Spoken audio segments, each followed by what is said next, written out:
It is settled, then. Please excuse me, and enjoy your conversation at your leisure. Thank you for arranging everything for us, Malus. Excuse me, miss. Do you need anything from us? Oh, Hey, Navia's all quiet. This isn't like her at all. I'm sorry that I only came to visit after all this time. After what happened, I didn't know how I was supposed to face the two of you. Ah, if it's about that, there's no need to apologize. After my husband died, Spina di Rusula sent us a lot of mora and support.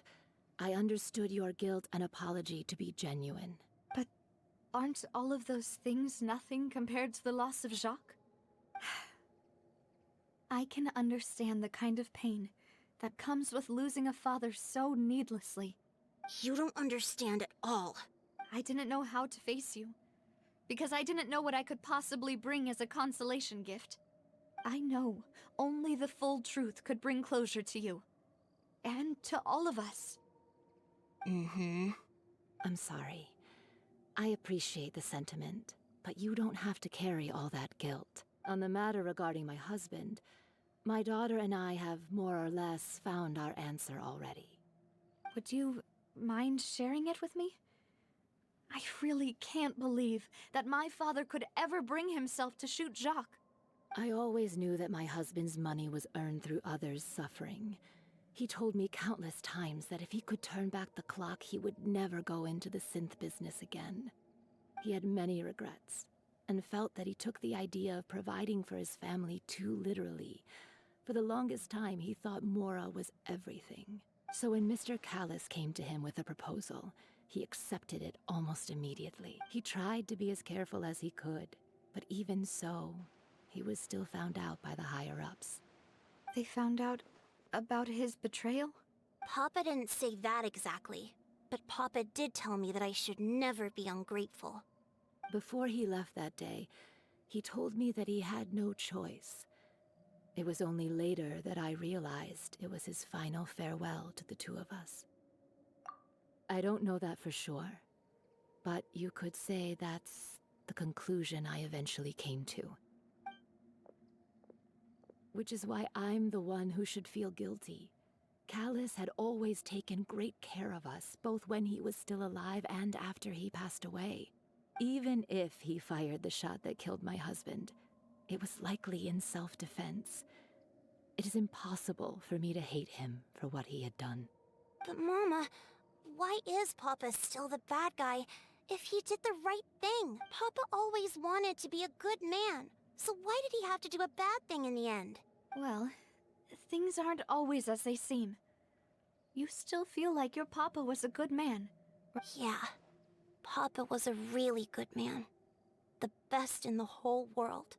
Then you should hold on to that. If a good man had to do a bad thing, then he must have had his reasons, regardless of whether he left you a parasol or a sword. He must have done so to give you a better life. Oh. Thank you for everything you've told me. I will definitely find the truth. The current state of things is not something I'm willing to just sit back and accept. Thank you. I'm very grateful to hear this from you. Even though your personality is quite different from your father's, your determination when you speak is really similar. You really think so? That's the first time anyone said that to me.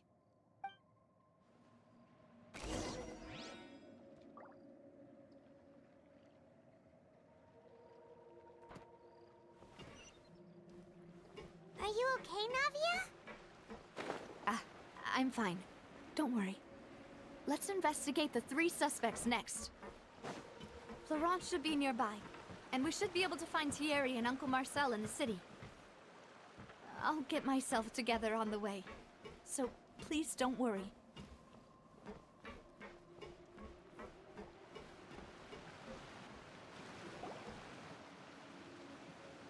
Greetings, boss. How may I be of assistance today? I'm sure you've heard about what happened at the Opera House. Someone got turned into water right in front of us. Yeah, I've heard. With something that dramatic, I'm sure journalists will milk it for all it's worth. And it'll be all the talk for the next several weeks. It also reminded me, on the day that the incident happened with my father, it was raining outside, and we found some clothes left at the scene. After my partner here put the dots together for me, I feel like we should try to reopen his case. Can you do me a favor and try to recall what happened that night? Let me think. Mr. Callis was feeling pretty upbeat that day. So he was drinking and bantering away with us at the table. After that, he told us that he wanted to go get some fresh air. So we let him go without thinking much of it. Who knew that we would hear 2 gunshots ring out right after? My first reaction was that Mr. Callis's life was in danger. So I grabbed my holster and made a mad dash toward the scene. But when I got there, it was already too late. Mr. Callis was standing over a dead body with a gun in his hands. All we could do was look back and forth at each other, not knowing what to say. So you also remember 2 gunshots then? Indeed. The guard said that the first shot didn't hit anyone, while the second killed Jacques. But I've never really bought that explanation. Reason being, Mr. Callis had left his gun on the table. I even made sure to confirm that before running to the scene. But according to the guards, that doesn't mean he couldn't have had other guns on his person. About the clothes left at the scene that you mentioned. Do you think there was a third person there who was turned into water? At least from our perspective, my father had no reason to kill. So he would also have no reason to bring an extra gun with him. The gun he was holding probably belonged to Jacques, or a third person on the scene. Yeah, that makes a lot of sense. So you're saying Mr. Callis ended up with the gun because he seized it from one of the other guys? But hold on. If that's what had happened, then why didn't he share the truth with any of us? He didn't even want to face the Oratrice machine, and chose instead to prove his honor in a duel. Did he lose all faith in the courts after seeing someone dissolve right in front of his eyes? About that, Malus told me a thing or two. So, I think I can understand why he committed to the duel. I'll tell you everything, once the whole truth has been revealed. I understand. Then, I'll leave Mr. Callis's honor in your hands, Bob. And if I may just say one more thing. The whole Callis the Unfaithful epithet has been a thorn in my side since the day it was invented. Many people have laughed at me for still calling him Mr. Callis, even after so many years have passed. But it was Mr. Callis's trust that allowed me to rise through the ranks of Spina di Rosula and live the life I lead today. No matter what others might say, he'll always be the man I respect the most.